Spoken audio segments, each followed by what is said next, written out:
दोस्तों मैं अपने वादे के मुताबिक बिहार विधान परिषद सचिवालय की ओर से जो वैकेंसी निकाली गई है विज्ञापन संख्या 02/2023 के तहत जितने भी पोस्ट है उनका जो है डिटेल्स वीडियो लेके आ चुका हूं। इस वीडियो में हम आपको बताएंगे सहायक अवधायक डाटा एंट्री ऑपरेटर एवं निम्न वर्गीय लिपि के लिए एजुकेशन क्वालिफिकेशन क्या चाहिए।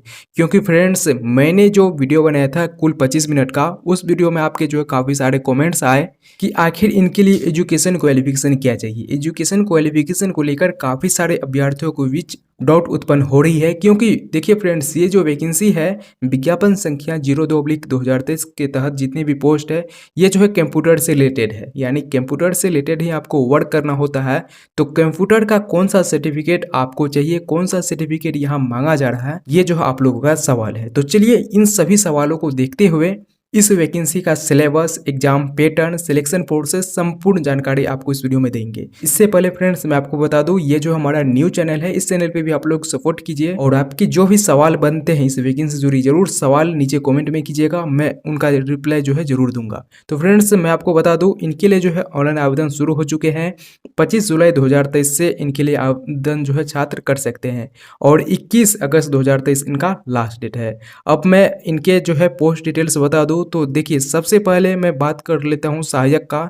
तो सहायक के लिए जो है कुल 40 पोस्ट यहाँ रखे गए हैं। 30 पोस्ट जो है रेगुलर वैकेंसी का है और 10 जो है बैकलॉग वैकेंसी से लिए गए हैं, यानी कुल 40 पोस्ट है सहायक के। वहीं मैं सहायक अवधायक की बात करूँ तो केवल एक सीट है फ्रेंड्स। डाटा एंट्री ऑपरेटर के लिए जो है कुल 54 सीट है। निम्न वर्गीय लिपिक के लिए जो है 12 सीट यहाँ इस वैकेंसी में रखे गए हैं। वहीं आप अपनी कैटेगरी वाइज भी वैकेंसी में देख सकते हैं आपकी कैटेगरी में कितनी जो सीट रखे गए हैं। सहायक अवधायक के लिए अनरिजर्व में 12 है। डाटा एंट्री ऑपरेटर के लिए अनरिजर्व में 15 सीट रखे गए हैं। हालांकि पोस्ट काफी कम देखने को मिल रहा है इस वैकेंसी में। अब आइए इस वैकेंसी के हम जानते हैं एजुकेशन क्वालिफिकेशन, क्योंकि किसी वैकेंसी की मैंडेटरी होता है उनका एजुकेशन क्वालिफिकेशन। अगर आप इस वैकेंसी का एजुकेशन क्वालिफिकेशन फुलफिल कर रहे हैं तो जरूर इस वैकेंसी में फॉर्म डालिएगा, क्योंकि वैकेंसी जो है बिहार विधान परिषद सचिवालय की ओर से निकाली गई है और सभी छात्र चाहते हैं बिहार विधान परिषद सचिवालय में जॉब करना। इनका रीजन ये होता है, सबसे पहला रीजन ये है कि ये तो आपके राज्य की वैकेंसी है, आपके राज्य के राजधानी यानी कैपिटल पटना से वैकेंसी निकाली गई है, यानी आपकी जो जॉब लोकेशन होगी वो पटना ही होगी। और दूसरी बात यह है कि ये वैकेंसी जो है बिहार विधान परिषद की है, तो आपका जो है बिहार विधान परिषद में जितने भी लोग आते हैं, आपको पता ही होगा कि यहाँ जो है बड़े बड़े लोग, बड़े बड़े नेता लोग आते हैं, तो उन सभी के साथ आप लोगों का उठना बैठना रहता है। तो इन सभी के चलते जो है काफ़ी सारे अभ्यर्थी इसमें आवेदन करते हैं, यानी इनकी वैकेंसी में जॉब लेना चाहते हैं। तो जरूर आवेदन कीजिएगा फ्रेंड्स। सेटिंग वोटिंग की बातों को साइड में रख के आवेदन जरूर कीजिएगा। अब देखते हैं इनके लिए एजुकेशन क्वालिफिकेशन। सबसे पहले हम बात कर लेते हैं निम्न वर्गीय लिपिक का। निम्न वर्गीय लिपिक से हम इस वैकेंसी का एजुकेशन क्वालिफिकेशन स्टार्ट कर रहे हैं। तो देखिए निम्न वर्गीय लिपिक यानी एलडीसी की पोस्ट है, तो इनके लिए जो है 12th मांगा जा रहा है। अगर आप 12th पास है, इंटरमीडिएट पास है किसी भी बोर्ड से, तो आप इनके लिए योग्य है, आवेदन कर सकते हैं। साथ ही साथ ये कंप्यूटर से रिलेटेड पोस्ट है, जैसा कि मैंने आपको शुरू में ही बताया, ये जो है सारा का सारा पोस्ट कंप्यूटर से रिलेटेड ही है, यानी आपको कंप्यूटर पे ही वर्क करना होगा, ऑफिस वाला जॉब है फ्रेंड्स। तो इनके लिए आपका जो है स्पीड होना चाहिए। स्पीड जो है हिंदी में 30 शब्द और अंग्रेजी में भी 30 शब्द आपका जो स्पीड होना चाहिए। आप लोगों का स्टेनो टेस्ट लिया जाएगा जो कि 30 वर्ड्स पर मिनट आपका स्पीड टेस्ट होना चाहिए। अब बात आती है वांछित योग्यता का। तो वांछित योग्यता में फ्रेंड्स आप लोगों का कंप्यूटर सर्टिफिकेट चाहिए जो कि AICTE या फिर DOEACCC या फिर नीलेट के द्वारा आप लोगों का मान्यता प्राप्त होना चाहिए। जो आपका सर्टिफिकेट होगा वो जो है AICTE या फिर इनसे नीलेट से आप लोगों का मान्यता प्राप्त होना चाहिए। अब कौन सा सर्टिफिकेट जो है इनसे मान्यता प्राप्त होता है, काफ़ी सारे आपके जो कमेंट्स आ जाते हैं कि क्या सर जो लोग ADCA किए हुए हैं क्या वो इस वैकेंसी में फॉर्म डाल सकते हैं, या फिर जो DCA किए हुए हैं वो इस वैकेंसी में फॉर्म डाल सकते हैं, या फिर जो CCC किए हुए हैं वो इस वैकेंसी में फॉर्म डाल सकते हैं। वो लोग इस वैकेंसी में फॉर्म नहीं डाल सकते हैं।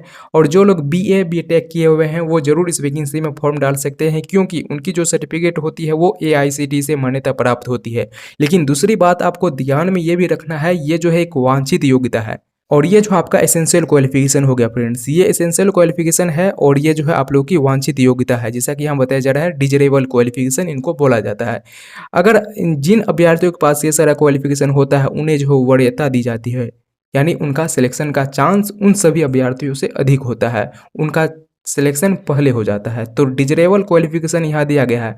तो निम्न वर्गीय लिपिक के लिए डिजरेबल क्वालिफिकेशन काफ़ी सारे अभ्यर्थी कम लगाएंगे। डिजरेबल क्वालिफिकेशन यानी कि कंप्यूटर सर्टिफिकेट जो है वो डाटा एंट्री ऑपरेटर पोस्ट के लिए वो सारे अभ्यर्थी लगाएंगे। अगर आप निम्न वर्गीय लिपिक के लिए आवेदन कर रहे हैं, 12th पास है और आपकी स्पीड जो इतनी है, तो आप बिल्कुल रूप से निम्न वर्गीय लिपिक के लिए आवेदन कर सकते हैं। अगर आपके पास कोई सर्टिफिकेट भी नहीं है तो आप यहाँ आवेदन कर सकते हैं, क्योंकि ये जो है वांछित योग्यता है।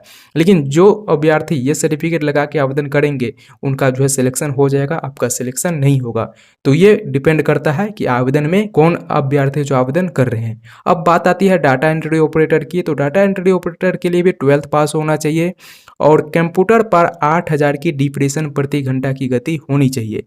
अब की डिप्रेशन क्या होता है, इनके बारे में मैं आपको थोड़ा अवगत कर दूं। हालांकि जो अभ्यर्थी कंप्यूटर कोर्स किए हुए हैं कोई भी, उनको इनके बारे में पता होगा। अगर नहीं पता है तो आपकी जानकारी के लिए मैं बता दूं कि डिप्रेशन जो है एक स्पीड होता है फ्रेंड्स, लेकिन स्पीड जो है आप लोगों का दो तरह का होता है। एक आप लोगों का की डिप्रेशन और जो है एक वर्ड्स पर मिनट। जैसे कोई शब्द है, मान चलते हैं कोई शब्द है राम।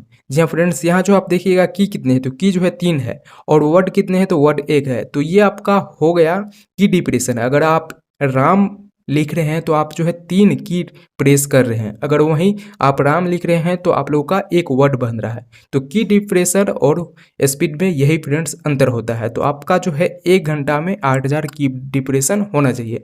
अब किन अभ्यर्थियों का 8000 की डिप्रेशन होगा 1 घंटा में? जिस अभ्यर्थियों का जो है मिनिमम 40 वर्ड्स पर मिनट उनका स्पीड होगा, वही अभ्यर्थी जो है 8000 की डिप्रेशन कर सकते हैं 1 घंटे में। जी हाँ फ्रेंड्स, 40 से 45 आपका वर्ड्स पर मिनट है स्पीड, तो आप 8000 की डिप्रेशन कर सकते हैं। ये भी आप चेक कर सकते हैं, काफ़ी सारे सॉफ्टवेयर आते हैं की डिप्रेशन के, तो आप देख सकते हैं आप 1 घंटे में कितनी की डिप्रेशन कर सकते हैं। अब बात आती है वांछित योग्यता की। तो फ्रेंड्स, वांछित योग्यता में भी वही सेम बताया जा रहा है कि आपका सर्टिफिकेट जो है AICTE या फिर DOEACC या फिर नीलेट के द्वारा मान्यता प्राप्त होना चाहिए, या फिर DOEACC या फिर नीलेट के द्वारा जो है O लेवल का आपका पास जो है सर्टिफिकेट होना चाहिए, या फिर कंप्यूटर दक्षता जांच। तो कंप्यूटर दक्षता जांच इन को लेकर फिर अभ्यर्थियों के बीच डाउट उत्पन्न हो जाएगा, आखिर ये कौन सा सर्टिफिकेट होता है। तो फ्रेंड्स, ये सर्टिफिकेट नहीं है। अगर आपके पास ये भी सर्टिफिकेट नहीं है, ये भी सर्टिफिकेट नहीं है, तो आप लोगों को एक एग्जाम से गुजरना होगा और वो एग्जाम जो होगा आपका MS वर्ड से रिलेटेड होगा। एटलीस्ट MS ऑफिस आपके पास ज्ञान है, MS ऑफिस का, MS वर्ड का, तो आप जो है डाटा एंट्री ऑपरेटर के लिए योग्य है। आवेदन जरूर कीजिएगा फ्रेंड्स, क्योंकि जो एग्जाम होगा उसमें आपको MS वर्ड से रिलेटेड क्वेश्चन आएंगे। और डाटा एंट्री ऑपरेटर में भी वही मैंने आपको बताया, अगर आप ADCA किए हुए हैं तो आप इनके लिए योग्य नहीं है। BA BTech वाले, जो मेरे जानकारी में है कि उन लोगों का सर्टिफिकेट जो है AICTE या फिर इनसे जो है मान्यता प्राप्त होता है, वो आवेदन जरूर कर सकते हैं। सैलरी यहाँ जो है इन लोगों की बनेगी 25,500 से 81,100। तो सैलरी आप लोगों की अच्छी खासी बन जाती है, यानी 30 से 35,000 आप लोगों की सैलरी बन जाएगी पर मंथ की। सहायक अवधायक के लिए भी यहाँ ग्रेजुएट मांगा जा रहा है और वांछित योग्यता में भी वही सारा सर्टिफिकेट मांगा जा रहा है। अब जो बात आती है सहायक की, तो सहायक में भी आप लोगों की ग्रेजुएशन मांगा जा रहा है और हिंदी टंकन एवं अंग्रेजी टंकन में जो गति आपकी 30 शब्द प्रति मिनट होना चाहिए, यानी 30 WPM आप लोगों की स्पीड है। तो आप यहाँ सहायक के लिए आवेदन कर सकते हैं और आपके पास इनमें से कोई भी सर्टिफिकेट जरूर चाहिए। फ्रेंड्स, सहायक के लिए आवेदन कर रहे हैं तो बिल्कुल रूप से ये बात का ध्यान रखिएगा, आपके पास जो है इनसे मान्यता प्राप्त कोई सर्टिफिकेट जरूर होना चाहिए, जो कि BA BTech वालों के पास होता है, वो मेरी जानकारी में है। अब लेवल 7 की आप लोगों की सैलरी बन रही है 44,900 से लेकर 1,42,400। सहायक अवधायक के लिए सैलरी बन रही है 25,500 से 81,100। डाटा एंट्री ऑपरेटर के लिए 25,500 से लेकर 81,100। वहीं जो निम्न वर्गीय लिपिक के लिए 19,900 से लेकर 63,200, यानी निम्न वर्गीय लिपिक का सैलरी 25 से 30,000 बन जाता है फ्रेंड्स आराम से। तो ये हो गए फ्रेंड्स एजुकेशन क्वालिफिकेशन की बात। कोई भी डाउट है अगर आप चाहते हैं तो जरूर कमेंट में पूछिएगा, मैं उनका जो रिप्लाई जो है आपको जरूर दे दूंगा। अगर आपकी डाउट जो है क्वालिफिकेशन जो मैंने आपको बताया उनसे क्लियर नहीं हुई है तो कमेंट में जरूर पूछिएगा फ्रेंड्स। अब यहाँ देखिए आयु की बात की जा रही है तो मिनिमम आपकी उम्र जो 21 वर्ष होनी चाहिए और आपकी उम्र की जो गणना की जाएगी वो 1 जनवरी 2023 से की जाएगी। आप जो है अपने उम्र काउंट कीजिएगा 1 जनवरी 2023 से, देखिएगा कि आप 21 वर्ष हो रहे या फिर नहीं है। या फिर मैक्सिमम की बात करें तो मैक्सिमम भी आप जो है 37 वर्ष से अधिक नहीं होना चाहिए, यानी मैक्सिमम 37 वर्ष रखा गया है, जो कि अनारक्षित पुरुष के लिए है और अनारक्षित महिला, पिछड़ा वर्ग एवं अत्यंत पिछड़ा वर्ग पुरुष एवं महिला दोनों के लिए 40 वर्ष, एससी एवं एसटी जिसमें कि पुरुष एवं महिला दोनों है उनको 42 वर्ष एज रखा गया है। यानी सीधे शब्दों में कहें तो जो भी अनरिजर्व मेल कैंडिडेट है उनको जो है 37 वर्ष और आप अनरिजर्व फीमेल कैंडिडेट है तो आपको जो है 40 वर्ष रखा गया है। बीसी ईबीसी मेल फीमेल दोनों के लिए 40 वर्ष और एससी एसटी मेल फीमेल दोनों के लिए 42 वर्ष एज यहाँ रखा गया है। और आप एज जो उठाया जाएगा वो मेट्रिकुलेशन के प्रमाण पत्र से लिया जाएगा। आपका एज जो भी मेट्रिकुलेशन प्रमाण पत्र में है वही आप एज काउंट कीजिएगा, वहीं से आपकी एज ली जाएगी। अब बात आती है इनमें सिलेक्शन प्रोसेस की, तो सिलेक्शन प्रोसेस में आप लोग की सबसे पहले आ जाता है परीक्षा की पद्धति। तो परीक्षा की पद्धति तो आप लोग की परीक्षा जो है कई चरणों में होने वाला है। सबसे पहला होगा आप लोगों का प्रारंभिक परीक्षा जो कि OMR बेस्ड होगा, यानी OMR बेस्ड आप लोग की प्रारंभिक परीक्षा ली जाएगी। दूसरी जो है हिंदी एवं अंग्रेजी टंकन जिसमें स्पीड टेस्ट होगा, जिस भी पोस्ट के लिए उसमें जो है स्पीड टेस्ट होगा जो कि कंप्यूटर पर होगा। उसके बाद जो है MS ऑफिस वर्ड्स प्रोसेसिंग जो कि कंप्यूटर आधारित जांच परीक्षा, मुख्य परीक्षा वर्णनात्मक होगी।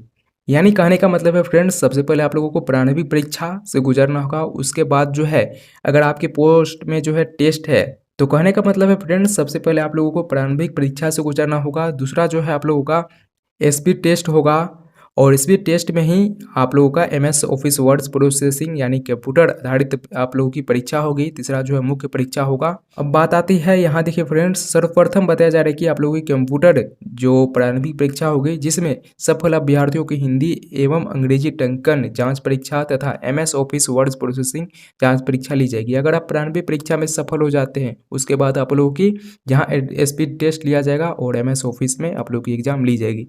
उसके बाद जो होता है दूसरा पॉइंट है हिंदी टंकन जांच परीक्षा 30 शब्द प्रति मिनट एवं अंग्रेजी टंकन जांच परीक्षा 30 शब्द प्रति मिनट की ली जाएगी। तो स्पीड टेस्ट मैंने आपको बताया हिंदी में भी 30 और इंग्लिश में भी 30 WPM आपकी स्पीड होनी चाहिए, वो जो है आप लोगों की ली जाएगी।